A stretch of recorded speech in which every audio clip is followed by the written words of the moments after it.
Good afternoon, everybody. As per usual, before I sort of start the conversation with my good friend Dave Foy, if you could just let us know if you can hear us, you can see us, everything looks okay and sounds okay, that would be fantastic. Let us know in the chat section. And as always, if you've got any questions, make sure you do hashtag Q or hashtag question, whichever you prefer. It just makes it a little easier to be able to see exactly what questions you're asking, and we can get to answer as many as possible. But with all that out of the way, like I say, while we're waiting for you to let me know if you can hear us and see us, Dave, how are we doing, young man? You okay? All right, my friend, I'm absolutely cock-a-hoop. Thank you very, very much for inviting me on. We haven't had a chat like this for quite a while. We've had quite a number of private chats, not recorded, but this has been long coming. So thank you for having me. Excellent. Not a problem at all. It's always a pleasure. Like we say, we have occasional chats ourselves to catch up on a few things and some therapy sessions. I think we'll refer to them as. Absolutely. But yeah, it's always fun to get on and actually have a live stream where we can get input from other people and get some conversations going. So thanks everybody for letting us know you can hear and see and everything sounds okay. That's absolutely fantastic. So we'll crack on. So Dave, you have just released a free part of your No Stress DNS course, and also you kind of released, what are we right in saying, about 80% of the final course is also just being released as well? Yeah, that's right. Yeah, I've wow, it's that's right. It's just been like I'm right in the middle of like a little 48-hour flash sale kind of thing, which are always fun. But, you know, you think 48-hour flash sale, you think that's just like nice and quick and easy. But any launch whatsoever is just days and days and days of frantic work just to make all the moving parts and the automations and everything work properly.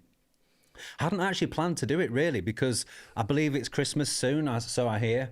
And, you know, most people would think, I'll just wind down now, you know, let's switch everything off, put our feet up and drink some sherry, but not me. I decide to run a launch. So, but yeah, it's going really, really well. It was an unexpected course to make, and it's been a bit of a unexpected hit so far in terms of the feedback. It's been great. Brilliant.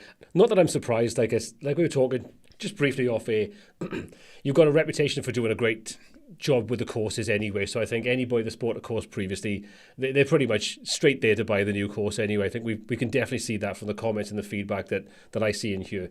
But for anybody that doesn't know what No Stress DNS actually is and what it contains and who it's aimed at, do you want to sort of just let everybody sitting here and anybody on the replay to kind of know and get a bit more information about it and how they can find out more if they want to check it out afterwards?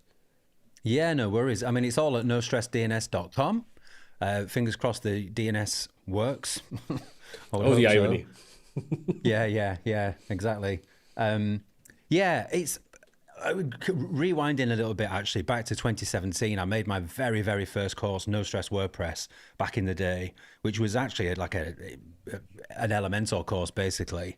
And but I realized very, very quickly that a lot of the people taking the course really struggle with DNS. And we're just talking really basic things, you know, just like some principles of buying domain names and pointing them correctly and not breaking your client's email when you switch hosts and all that kind of stuff. And it was, I thought I'll just make like a little 6 lesson-ish, maybe. Can't remember now, but 6 lesson, really short lessons. Very, very brief thing, just a free bonus thing. It was called DNS and Domains Demystified at the time, which fulfilled one of my criteria, which is alliteration. Is it alliteration or rhyming? One of the two. So the alliteration was tick, DNS and Domains Demystified. Unfortunately, it's a bit of a mouthful, but yeah, people just seem to really, really love that course. And so many people to this day say to me, you know, like, what that I still go back to that little course. It was, you know, it's absolutely brilliant. It saved my bacon more times than I care to admit. So anyway, so that was that. This year I have been mostly waiting for, it's a long story, but I'm basically waiting for Bricks to release 2.0 before I dig in and start making the new version of my Bricks course. Basically because I've been stung before making courses that are quite close to a major version number update, and if I start making a course now on the very basics of bricks and 2.0 drops, which it should have done probably a year ago, I think, but it's been a journey. I just do not want to spend all that time and then have something just be completely obsolete. So I thought, well, actually, this DNS course, and I'd had a few struggles with DNS, not struggles, but a few things I needed to do with DNS during the year as well, which had me kind of revising, like, actually, how the hell do you do this? And also a lot of the newer things that have come along as well, like in terms of like email authentication, for instance, SPF, DKIM, DMARC, all that sort of stuff, have been cropping up and have become much, much more important. Certainly this year with Google and Yahoo insisting that those are set up properly and you have a properly formatted DMARC record and all those kind of things. So it struck me that actually, while I'm waiting and doing nothing, it's been a busy year for many reasons, but I just decided I'll just roll my sleeves up and just make a little DNS course. It'll be nice and quick and easy. I think I did a little pre-sale in June this year. I estimated it would take about 4 to 6 weeks. I mean, how hard can it be? And then it's a long story, house moves and personal stuff and everything else. So it's just got delayed and dragged out and everything. But the course itself, based on kind of the feedback of stuff that people were telling me about the things that they were struggling with, that I was making this running list of like, oh yeah, actually that could do to be in a course about DNS. And we're only talking about a course aimed at non-techie web designers. Yeah. The kind of people who do not want to be messing with DNS. They do not find it fun. It's like they want to build really nice websites. It's just normal unfortunately people. DNS is normal people. This DNS thing is just kind of like a necessary part of the job. But it's a very crucial part of the job. And, and if you get it wrong, you can inadvertently break a lot of things, and some quite serious stuff, years and years and years of long built up SEO rankings and, breaking kind of clients' critical email systems and all kinds of things. So, yeah, I started kind of building this wish list of all these different things. I'm thinking, actually, that's important. Oh, God, I need to include that.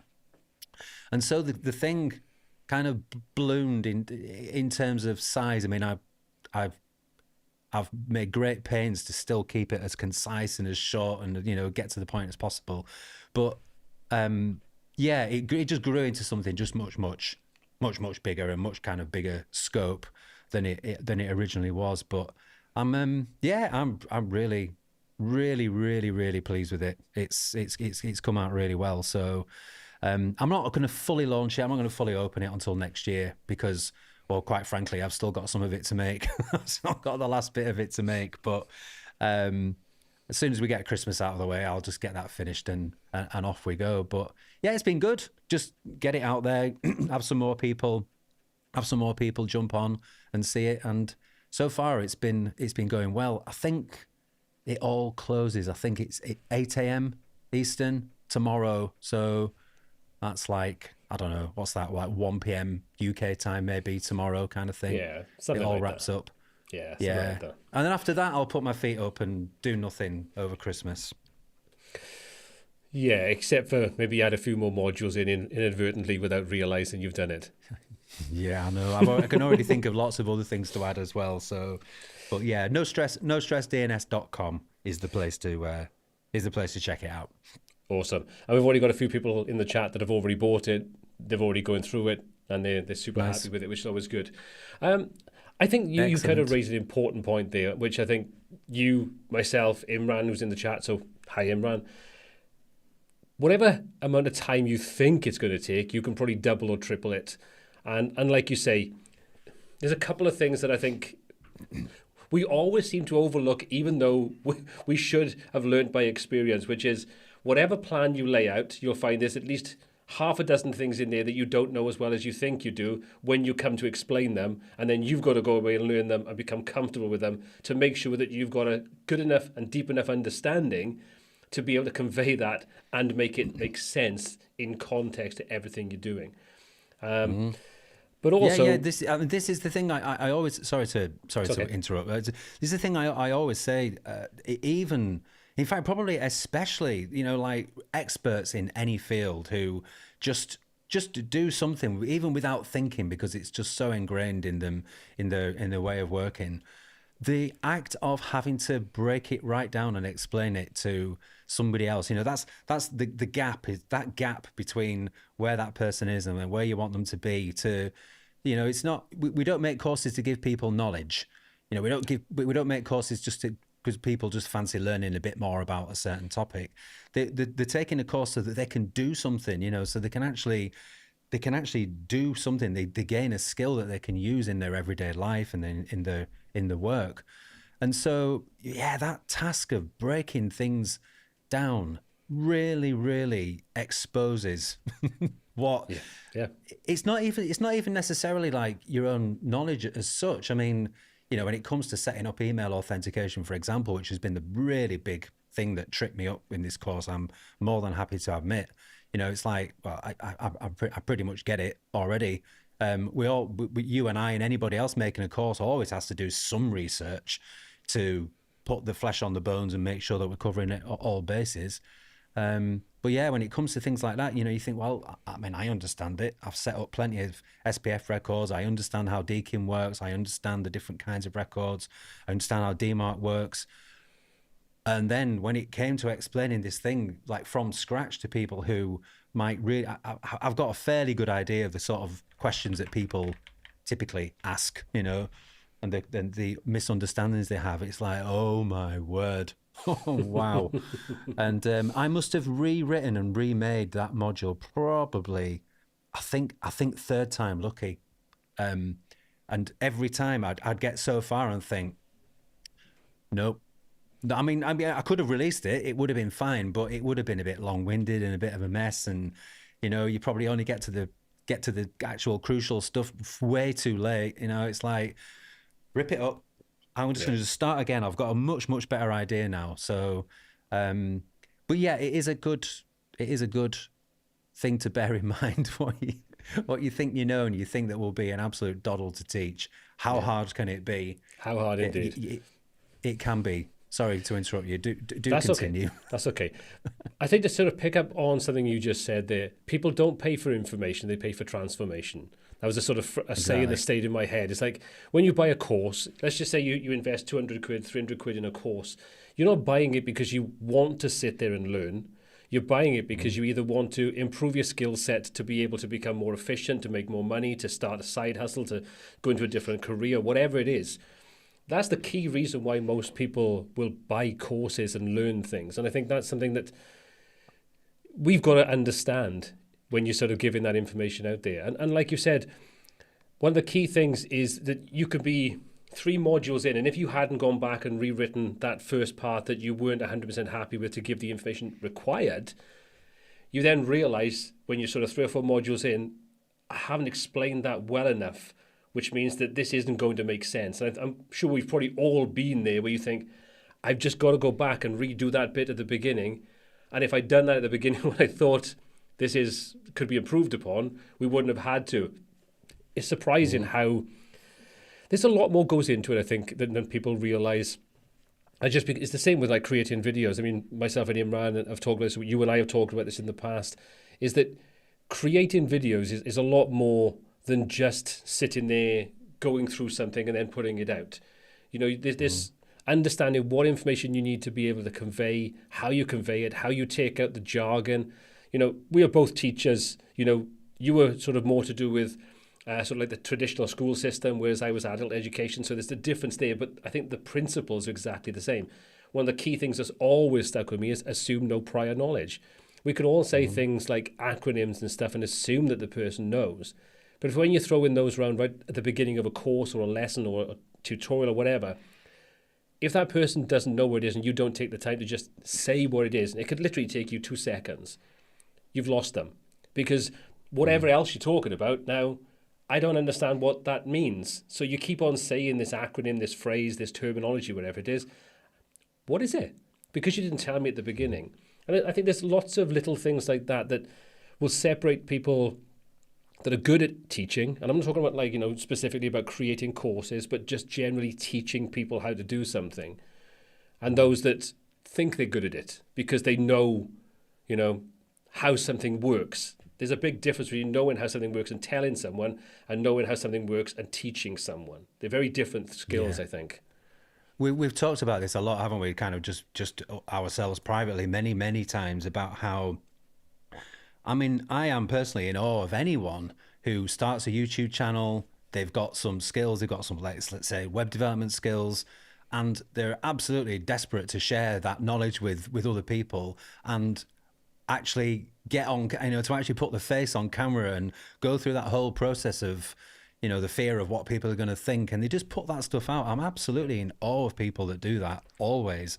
Even now, I mean, I've been through the process myself, but I do feel that I think the thing that I'm always thinking is the person on the other side of the screen is that their brain is constantly trying to conserve energy, right? Well, or basically, they basically wanted to sit and watch Netflix. That's what I'm constantly thinking. So I'm thinking their brain is constantly screaming, why? But why? But why do I need to know this? But why? What's the point? And so, but I do find a lot of people who really want to teach and share forget that. And so we'll launch into the beginning of a brand new video and say, right, so, and then they start just doing things and tapping things and clicking things, and you're thinking, what is this about? Why? what point is this? You might get to the end of it and they've built the thing, and then you think, oh, okay, so that was what this was all about. It's just they didn't think to mention that like at any point. So it's there's also that thing as well, isn't there? Of there are other kind of educators. I think of lots of them actually who are just brilliant at getting on camera and just freestyling, some people who are fantastic teachers, brilliant teachers and really generous with their knowledge and everything else, who can just get onto like a live stream or something else and pretty much for an hour and a half, 2 hours, however long it takes, they can just start and off they go. And again, I mean, it's a different thing. I just can't do it. I'm not wired to do that at all. I think it's the introvert thing. I need to think about it. I need to write it down. I need to consider it, probably too much, to a fault. But there are lots of different ways of handling that, definitely.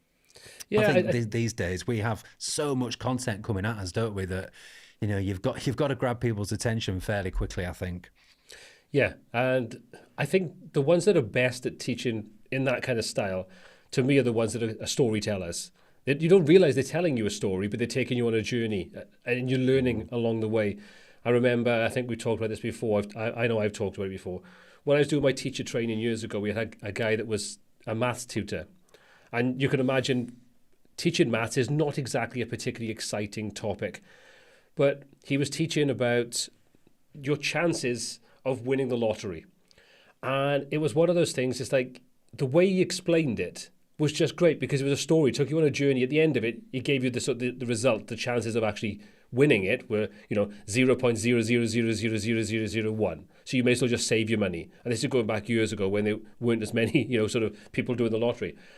But I think that's a skill in itself. In whatever thing, if you can take a boring subject and you can make it interesting and you can inform, educate, and entertain, that is something I wish I could do. I can't. I can't see the story in teaching someone how to use components, for example, in bricks. Yeah. I wish I could. I really do wish I could, but some people have that. I think the story in situations like that doesn't have to be anything particularly complicated, does it? No. But there just has to be some sort of use case. So if you can think, I know, bless him, I watched, I think it was Thomas's first video about components when it was like a first idea, and he'd recorded this video about like, so, you click here and you click here and you click here and you click here. That was basically it. And I actually had a little chat with Thomas not long afterwards. And he said, "Oh, did you like the video?" I said, "Oh, the feature looks great, but I had absolutely if I had if I didn't really understand what a component was for, I would have had absolutely no idea why you were doing that. If you'd have just said from the very, I'm not really not having to go at Thomas, by the way. You know, he's not a tutorial maker. He's a software developer.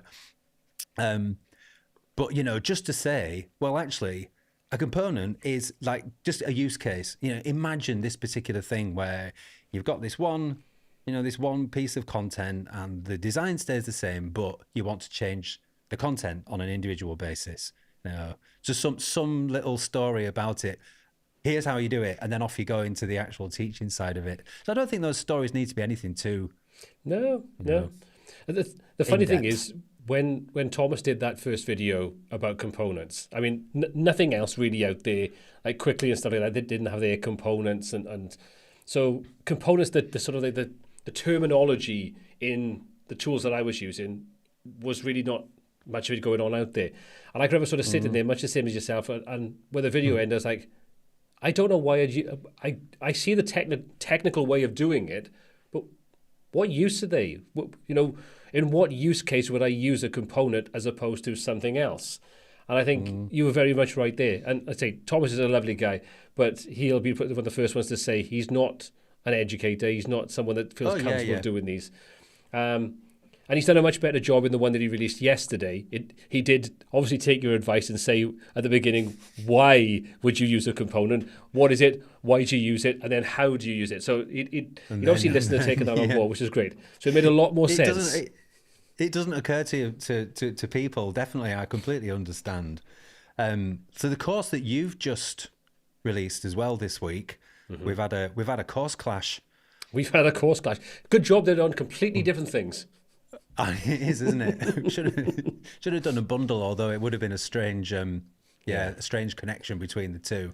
But in terms of kind of like identifying a need, so how did you kind of come up with this idea for this course, like a custom front-end dashboard? Well, specific tools as well. Okay, first one's pretty easy. I did one, probably about 3 years ago now with Elementor. And it got massive, and I had several people from Elementor as well asking, could they get access to the site that I'd set up to do it, and all this kind of stuff. It got a lot of good feedback off that video, and I released a couple of other sort of iterations on it with different tool sets and so on, and every one of those had really good response. So it was kind of like, it was no brainer for me. It's like, it makes sense that I do something like that, but because the amount of time, effort, and research that goes into it, I thought, I'm not going to do it as a completely free one, because it is an awful lot of work to put these things together, as we've already been talking about. So I thought, I'm going to make it a relatively low ticket item. If you have a need for something like this, you're probably going to be doing it for clients. Therefore, as we've said, it's the transformation. You're learning skills that you can then make money out of, and sort of sell those skills. The tool set, the bricks part of it and the ACF part of it are only tiny, tiny parts of the whole course. Whereas the form side of it, which obviously to edit content, add content, and trash content, you need to have some kind of form. So looking at the tools that I tested out myself and that I used, I could do it, and you could do it with them. But when I took a look at WS Forms, or WS Form, the thing I really liked about it was the post management add-on you can get, which effectively automates all the boring and troublesome things of connecting your fields to your data and making sure you don't connect the wrong field or the wrong format to the wrong data and those kinds of things. So that's the key reason why. It obviously gives a much smaller market, because you're picking one specific form plugin and saying this is the only one you can use. But WS Forms is such a well-rounded tool, but it's very developer focused, I think. Mark's done a great job of making a really powerful form plugin, and to have some really nice simple features, like you say, the post management side of things. But there's so many things inside there that I think are just nice when you want to develop something like this. That the way I looked at it is, and I answered a question this on the sort of Facebook group the other day, is if I've got a client that says, I want to be able to do this, and I identify that as a need for a front-end dashboard, I can take one of two ways. They're being built regardless, so I can use the tools that I have that are longer winded and get the same end result. But from my point of view, there's a lot more work involved in it and potential for issues. Or I can take a tool like WS Form and say, you're footing the bill for this anyway, so the license, whichever one you choose, you're going to pay for as an ongoing thing anyway. I'll choose the tool that I can do the job in half the time with a lot less stress and hassle. And my thought process is that anybody that's in business should have the same kind of mindset as that. It's like, I can work harder for the same amount of money, or I can work smarter and faster for that same amount of money. So therefore, I'm more profitable. And the cost is passed on to the client for the license of the software anyway. So that's the key, that's the key reasons that I chose WS Form for that. You could easily substitute Elementor Pro for Bricks. You could easily substitute ACF or Metabox or Jet Engine or any of the other ones that are supported. So there's no specific requirement for those, even though it's the tools that I've used. And I've been open about that, saying like, you can use what you want there within reason, but you do have to use WS Form if you want to follow along the tutorial. So I've turned people away from having it because it makes no sense to say, yeah, you should be able to figure it out, because it's kind of like, it's unfair to take money off someone when the course is about something they're not using. So I'm a big fan of that approach. I asked you particularly about the tools because I've noticed a couple of people sort of expressing some disappointment that you hadn't used their form tool of choice, for example, or there was that particular requirement for actually that paid add-on for WS Form as well. Not just WS Form itself. But I'm such a big fan of if you were going to help people and train people, then actually pick very, very specific tools. Get niche with it. And I know back in the day, for instance, like my first course, No Stress WordPress, I was a little bit worried at the time because it certainly required Elementor, which is fine, but kind of made what at the time I thought was quite a controversial decision. I don't think it was really, but I was nervous about what people might think at the time. But I was worried because I basically decided early on it's going to require Pro. It's actually going to require the paid version, and I'm just going to say that partly. I mean, if somebody's going to be paying several $100s for a course, they are probably, is within their means or their attitude to to how they kind of invest in the business, or I don't know, all kinds of different things, but they would be happy to also be paying for the Pro version of the software because it just obviously brought so many more features to the table. So that was just one of those decisions I just made. It's like, well, this is just what this course is about, and that is who it is for. And it is, I think, the more niche the training becomes, the better. It just becomes less and less useful the more broad you try to make it and try to make it applicable to more and more people. I'm sure it would be a lot more work for you and a lot less effective, if you were having to sort of think of workarounds and, well, if you're using Fluent, then you're going to have to do this, and if you're using Gravity, you're going to have to do this. Yep. So I just really like the fact that this is the tool set, and if that, if you're, it's not just the fact that somebody has to have been currently using WS Form. It's the fact that you recommend that particular tool as the tool of choice. Yeah, exactly. I mean, if you're investing in learning something like this, there's a difference, I think, between learning the basics, the foundational skills. Excuse me. So like you say, like when you did your No Stress WordPress or like your Bricks course and so on, your approach for the Bricks one was like, if you're transitioning from Elementor to Bricks, that was kind of like your key demographic. Wasn't a case of like, this is just Bricks for beginners, full stop. You don't need to know anything else. But if you're transitioning from Elementor to Bricks, this is a nice, smooth way of taking your skill set over there and unlearning the things that you've learned in that builder and learning the way to do it in this builder.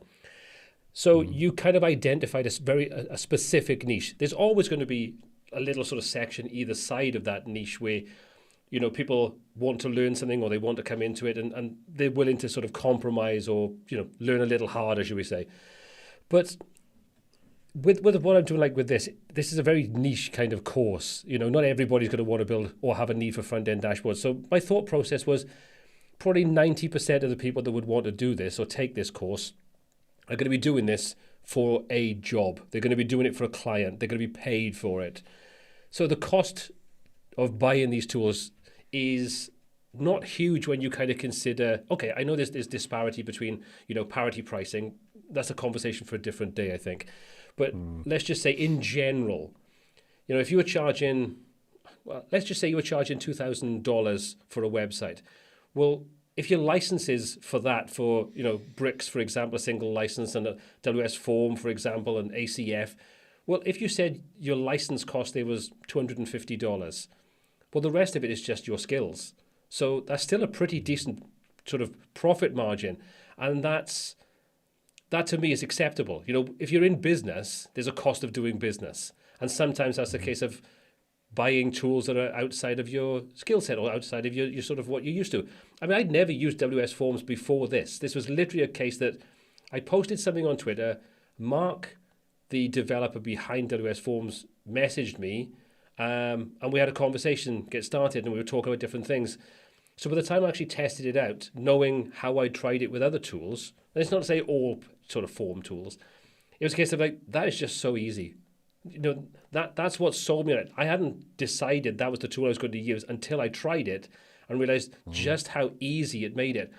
And the other thing as well is, like, Mark was brilliant, and I've talked about this, is that I'd gone through, like, sort of adding content, editing content, the key things, but then when it comes to deleting content, I couldn't find any way of deleting. So it's like I contacted Mark and said, like, is there any way, blah, blah, blah. He said, no, I've always sort of stayed away from doing that because it's potentially problematic. So I was like, oh, okay, that's fair enough. I understand that. And he said, leave it with me. I got an idea. And he came back to me like maybe an hour or two later. I said, I'll put together this. He said, I'll email this over to you now. He said, it's just a sample file. There's an update. There's a beta update as well. So, like, install this. He said, what I've done is X, Y, and Z. So it's like, tried it, had a few sort of messages back and forth. And effectively what he'd done is said, I didn't want to put the delete in there. So what I've done is I've put it a trash option. So if you use WordPress, if you delete a post or a page or whatever, it goes to your bin. And by default, your bin, it stays in there for 30 days. So he said, what I've done is I've just put the status of the post to trash. So you've got 30 days on a typical WordPress website. So if you have to get it back, it's there. But you've got a bin, so you can delete the content. It's gone from there. And it's a case of, what a nice, elegant solution. And I like working with people like that they don't look at a problem. They think, I'll find a solution to that. And he did. He went away and found a really elegant solution. So that solved the problem. And it's like, it sold me on why that was just a great tool. It speaks volumes about Mark Westgard, I think that. I remember hearing about him probably about 3 years ago. It was Nathan Wrigley from This Week in WordPress podcast. He just got in touch with me. He said, I've been talking to this guy, Mark, about this form plugin that he's just made. And he was just absolutely raving, not about the form plugin, but about the guy. It's just his attitude to WordPress and to development and to his customers and the ideas that he had and everything. And he said, you really should get in touch with him, Dave. Honestly, you'd get on with him really well. He's such a great guy. I was like, all right, Nathan, calm down, get a room. But and then I didn't really think anything more of it. I just I meant to get in touch with this Mark fellow and then didn't. Subsequently did over the years, but I've just heard my personal experience with him beyond WS Form, which I've been using since probably this time last year. I started using it. It's when I switched over to using Bento, the email marketing platform. Yeah. I then switched my forms over to using WS Form because it was just a really nice integration, and it's just beautiful. But aside the actual plugin itself, which is wonderful, I just, if anybody ever asks like what form plugin, it's just use that because it will do everything that you could possibly want, and you can just add on features in a modular fashion if you want them. So it's really, really good. Well, the number of times, just the number of, just interactions I've had with Mark himself, and such a lovely guy. But, just talking to Carl Van Dusen the other day from the admin bar, and he had an idea for this little plugin, this noted plugin where you write little notes in the really nice idea, solves a little problem. And he'd got so far with it, but he just couldn't quite figure out how to it was to do with version control or something, and Mark stepped in and sorted him out and got it all up and running. And I was just thinking that's just the kind of guy he is. He's just so helpful. So I was really pleased that that's that you've used that plugin as part of your course. So, well, the funny thing is, like you say, a lot of people that we would sort of consider our peers in our circle of people that we know, a lot of people that have moved over to the OS form have all been incredibly complimentary, not just about the plugin, but about Mark. And I think that's important. For me, I have to have kind of like trust and faith in the people behind a product a lot of the time if I want to get behind it in any way. So to build a course around something, you have to feel confident that what you're doing there, that if there's a problem, you can reach out and you can have a conversation, and the person's open, receptive, and you build a relationship up with them. I think there's a lot to be said for that in whatever format you're kind of going on. And Mark definitely seems like one of those solid developer guys that's looking to solve problems when they arise, which is great. I know you were talking when we talked a little bit before we went on air about how this course is maybe a little bit niche. I mean, maybe it's niche in terms of the choice of tools. It's a specific combination of 3 tools, But you were saying it's quite like a niche course, and in many ways it's really not, is it? In many ways, to me, it seems that the fact that you need to make a course like this on creating a custom front-end dashboard for clients to be able to just have a nice interface, friendly interface, to be able to get done what they need to do, speaks volumes about the WordPress project and the UI and the user experience, I think. Are we going to go there? Which is maybe a different topic for a different talk, but it just strikes me as just, I don't know. I suppose in one sense, like the beauty of WordPress is the fact that it has always been fairly simple and fairly devoid of features, really. Let's be honest, which has just then allowed other people to plug in the gaps with plugins and things. But I don't know. You start, for various reasons, you might start looking, at other tools and looking at how other people have approached that challenge of managing content from a non-technical perspective. And I think things could just be so much better. But it's nice that we can create those experiences for clients. Yeah, I think to not sort of like harp on too much about the whole WordPress UI, UX, and so on. I think it's sort of like it's its strength and its weakness is the plugin repository. To have all those plugins. The strength being that you have plugins that can do almost anything, and you can make WordPress do almost anything. But then, as we know, the negative is that incompatibility, non-supported plugins, having to rely on plugins to do some things that you consider to be fundamental. It is, like you say, I think that's a conversation for a different day, and I'm sure we will all get involved in that conversation. We all have our thoughts and so on.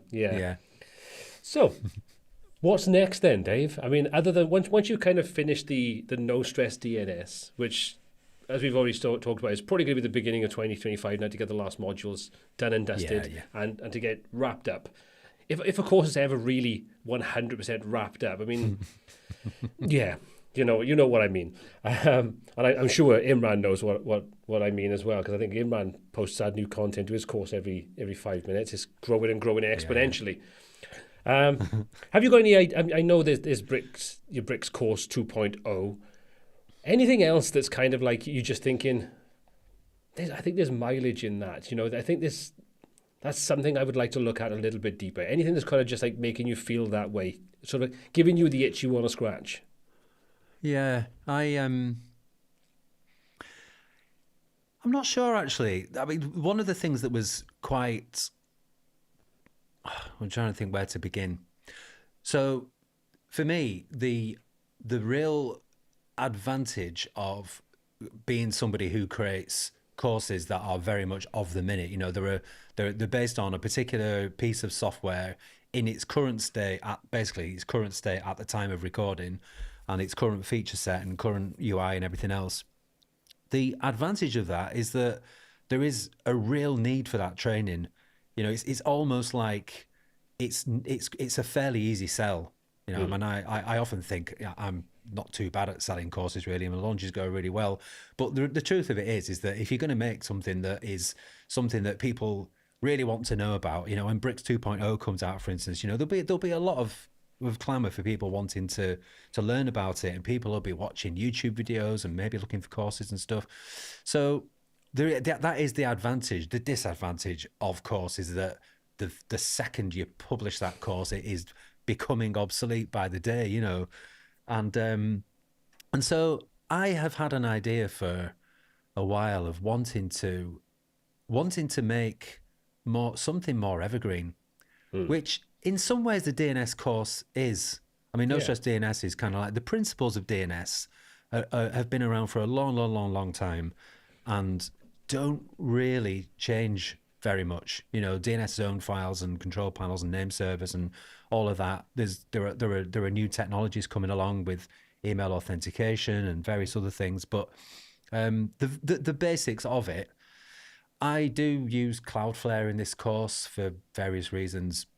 You don't need to use Cloudflare, but I use Cloudflare, and Cloudflare are constantly innovating and constantly introducing new features as well. So those kind of things will need updating. So I've been looking for something that would be a little bit more evergreen. Now, the downside of something evergreen is really the opposite. It's that it's a much harder sell, because it's something that's just been around and people can just attend to it whenever they like and everything else. So what I want to do next year, I said this a month ago somewhere, probably on Twitter or X or whatever it's called, that I am actually done with making courses. I think this will be the last actual standalone course that I make. I think one of just the thing where I'm taking you from this stage, from A to Z, whatever, and you buy that course in that form. Mainly, well, for several reasons, really. I mean, one of them is just for my own sanity, and it's making these courses is so hard, and I love it. I absolutely love it. It's such, the problem solving aspect of it, the challenge of it, the making of it, everything else. It's actually fun. I wake up, I look forward to going to work, literally in the next room. It's a long commute. Yeah, it's the intensity, I think, is the key. That's the hard part, the intensity. It is, and it's something where you've got to get your head down and just finish the damn thing, and it's it throws up curveballs as you're working on it, but you've got to finish it. This DNS course, I did a pre-sale and I had to finish it. It had to get done. And while in some ways that kind of thing is really valuable, people pay one off, they get their problem solved. They the steps they need to take to get that particular problem solved, but it doesn't work for me very well. It doesn't work for me in terms of my energy levels and my enthusiasm and just time and sanity, really. And I'm not sure that it works particularly well for the students that want to learn as well, because they have to usually, because I am quite slow. I admit it. My wife told me years ago, she said, you're just going to have to accept that you're just very slow at this kind of thing.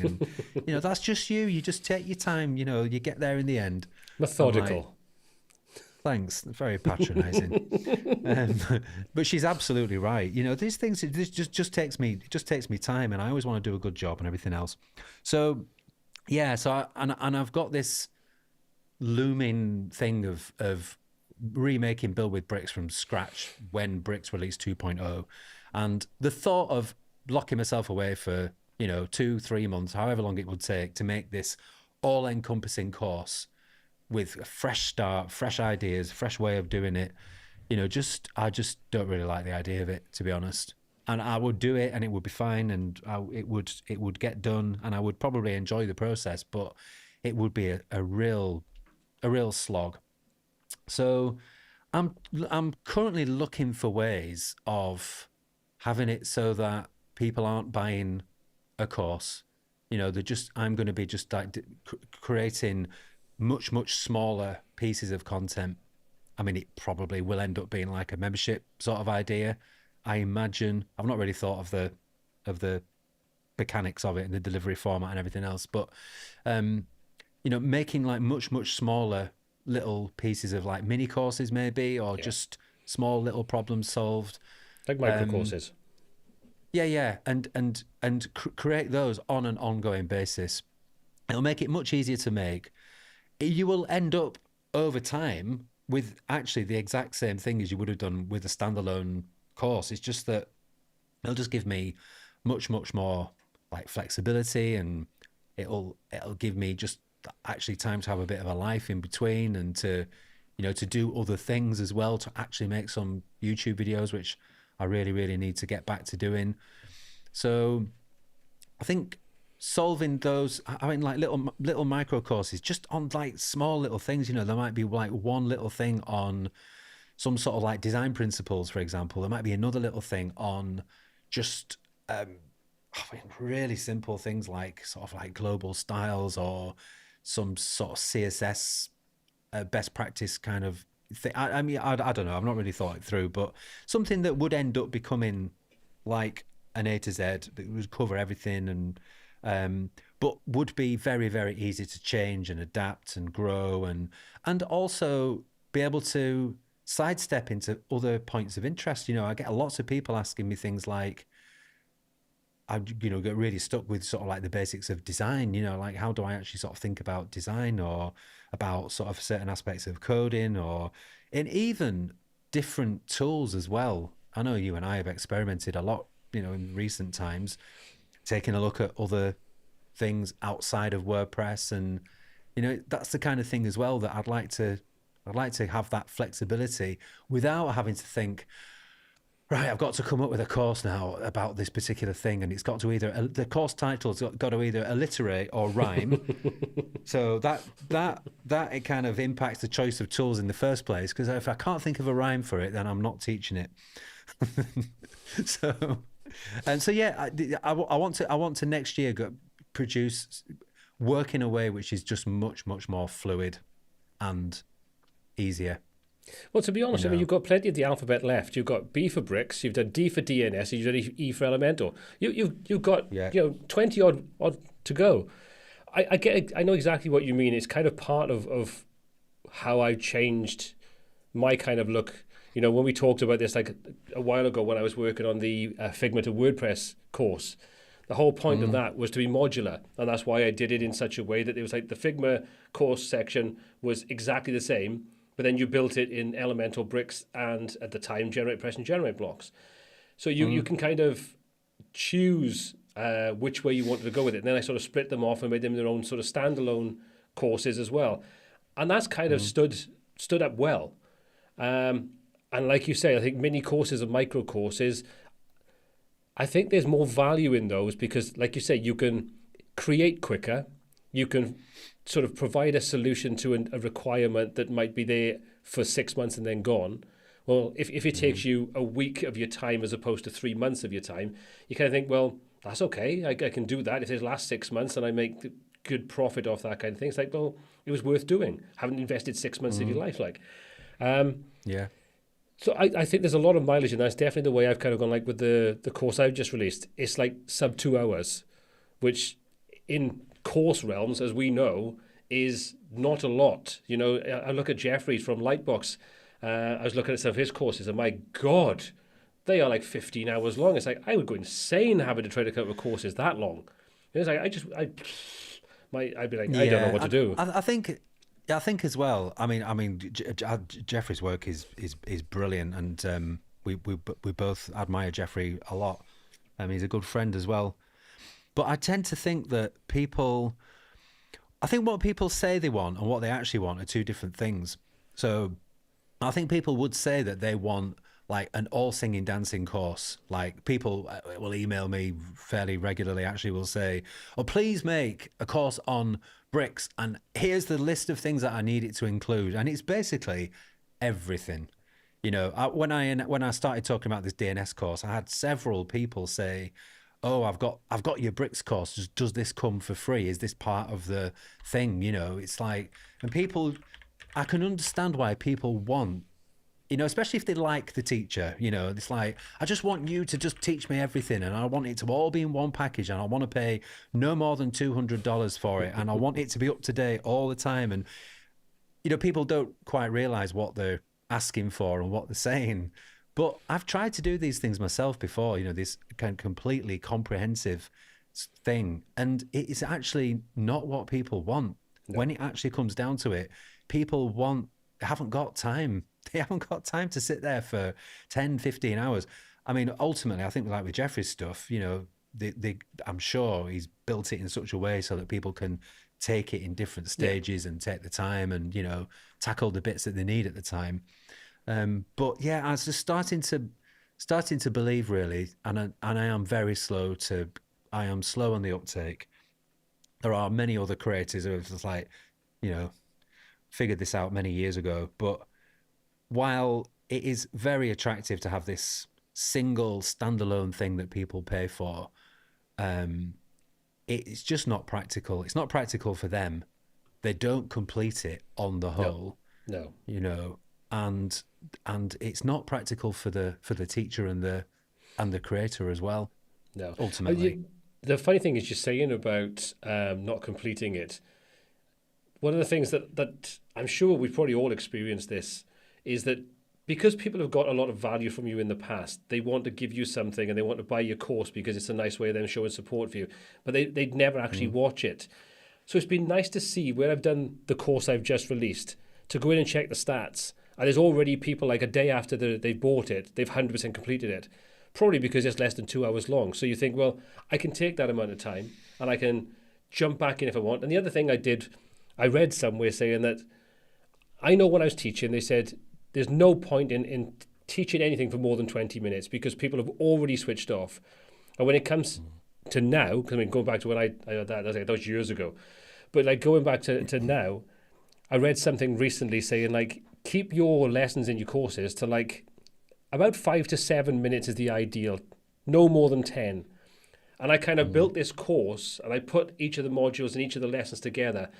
And I think the longest lesson I probably got in there is maybe 8.5 minutes.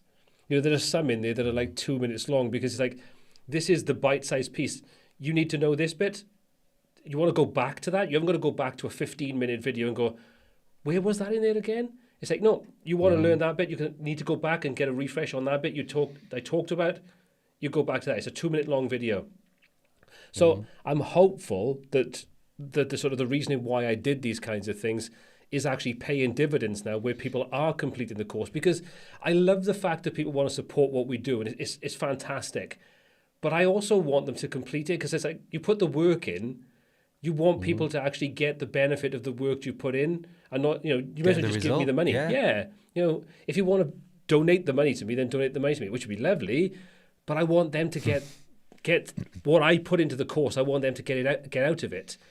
And be able to take away what I put the course together for, which is to, like I say, to be able to do these things and make more money for themselves, or whatever the outcome that you kind of want is. That's what I want from it, and that's the kind of thing that gives me more of a buzz than the money that they pay for it. I don't know how you feel, if you were the same kind of thing there. It's like it's kind of disheartening. Oh God, yeah. I mean, I'm kind of quite bad for this to a very much to a fault, really, because you know, I'll be putting a course together, and my wife will sort of look at what I'm doing, and her view is just like, stop now, like that's enough. You know, I'll be saying, yeah, but I think people really need, you know, to help with this particular thing or this extra thing or whatever, and she's like, what are you doing? Just stop.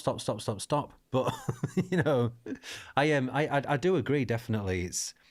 I'm not usually, I don't know, people don't believe me when I say this really, but I'm not usually thinking about the money at all. I think the money is a nice byproduct, but I know that you, me, I've heard many people, other educators say this, people who clearly love sharing knowledge, are doing it just because they just can't not. You know, it's just one of those things that they want to do. But I mean, I was just thinking then about you sort of like short bite-sized things as well, which I think actually, I mean, even this goes for things like YouTube videos as well. Like putting that extra mile in to try to actually, it's much harder to make something shorter and more concise than it is long and sprawling. Yep. You know, there's that quote, isn't there? I would have written a shorter letter, but I didn't have time or something. You know, I often think this, it's like actually you've got to go the long way around, and all the problem solving and thinking and challenge of actually getting something short. But you're actually doing people a service, you know, and you're doing people a disservice by rambling a lot of the time, I think. But I remember when I first started doing this, Sean Hesketh from WP 101, who had been making WordPress tutorials since 2008, I think, something like that. So at that point, that was a good 9 or 10 years. And Sean, he still is, became a really kind of valued mentor to me. And it's one of the things that he told me really early on. He said, if you're making a course, try and make no less than more than 5 minutes. And I've got to admit, I find that pretty impossible. It's a lot of the time it's really difficult. So I lowered the bar slightly, and I thought, well, let's go for 10 minutes. Right, what do you know, Sean? Yeah. So you know, I 10 minutes is, but if it starts getting to like, if one lesson starts getting to beyond 10 minutes, it's like, right, okay, either I'm going on and on too much, like, and I need to go back and just strip a load out, or we're covering far too much in one go, you know. So split it. If at the beginning of the lesson, I have a bit of a rule of thumb as well, that if at the beginning, because I always tend to say, you know, like, so here's what we're covering. We're going to be doing these, you know, this and this time, just heads up sort of thing. If there's more than 5, then something's got to give, something's got to go. It's got to be split up into a different lesson. Partly, I enforce that because my slide that I use, which has got the 5 points, hasn't got room for a 6th. There's no more. Literally, the way I've designed it is there isn't room for a 6th point. So it's kind of like enforcement by design. I think it helps, though. You know, I think one of the key things as well is the show don't tell, isn't it? You know, because you can spend 5 minutes explaining a concept that you could show in 3 seconds. And I think there's a lot to be said for that. And I'm sure you probably experienced the same thing as anybody that's done this, whether it's for YouTube or for your courses. When some technical issue gets in the way for the 3rd time, and you've got to re-record that same thing again, you get a damn sight more concise on the 3rd take than you did on the 1st take. And you'll tend to deliver a lot more concisely. You'll be much better and much smoother. And you'll probably find that a lot of those things that, like you said, you would have to cut out, you've naturally cut those out because you're going, I just want to get this bloody done, and I don't want to talk about all the waffly things. I just want to get from point A to point B as quick as possible and still impart the skills and knowledge that I need. Yeah. There is a lot to be said. I often find myself, even now, God, I've been teaching since 1990, I don't know, something.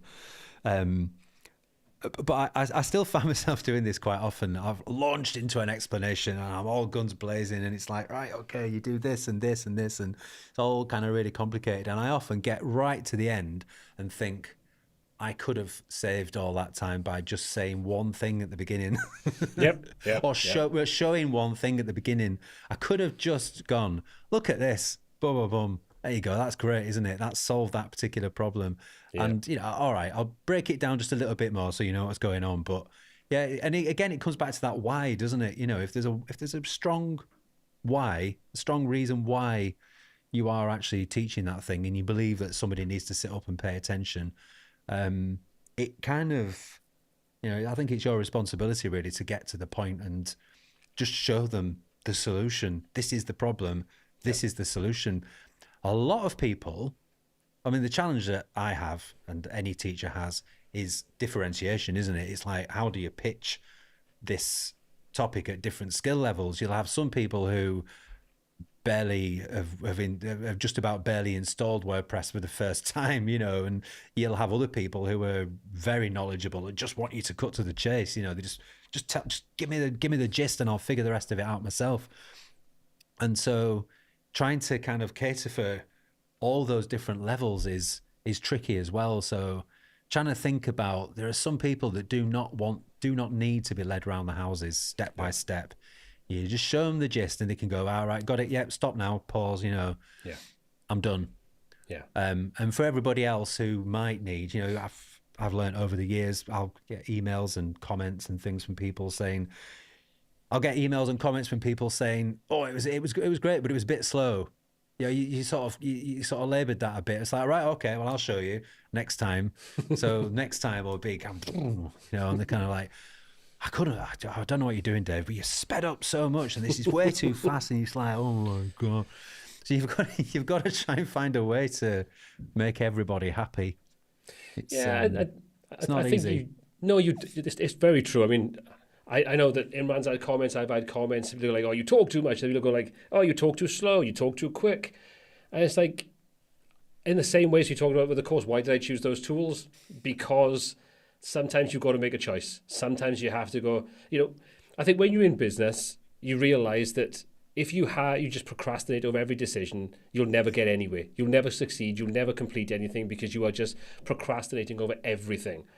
Whereas I think sometimes I would rather make a decision and it's wrong than make no decision at all, because you can always learn from that error and you can correct the next time. But if you don't make a decision, you never get any kind of bar to sort of say, I shouldn't have done that, or maybe that was the right choice, or maybe it was part right and now I need to modify it a little bit to, improve what we're doing kind of thing. But yeah, you've got to make a choice. You've got to make a decision, and you're never going to cater to everybody.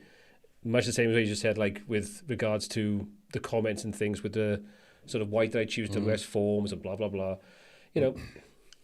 There's everybody's different. There's a market and there's an audience for every level and every topic. Some bigger, some smaller, but there's always an audience out there. People want to know, people want to learn, people just want help and support, whatever it is. There's an audience for everything out there. Anyway, I'm conscious of... No, go on. Yeah, no, right. I've just clocked the time as well, actually. Sorry, Okay. No, go on. You've started this. You've got to finish. All right, well, I'll be quick.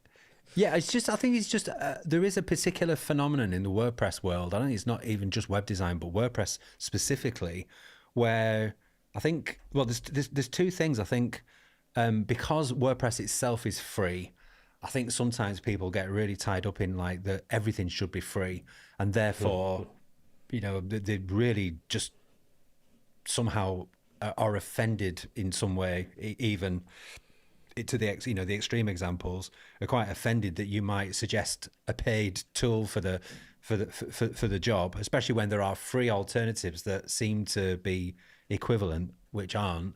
But I think also as well, peculiarly within WordPress, there is just such a, I don't know, I think it's become more prevalent in the last few years of this kind of, we've talked about this before, this tribalism over choice of tools, choice of builders, choice of frameworks, choice of God, whatever, you name it, form plugins, the lot. There is a very kind of vocal, vociferous fan club for those tools as well. So I think that's a peculiar one that I just try to just ignore and just laugh off and kind of just sail through it really. But I think you and I both butt up against some of those attitudes quite often.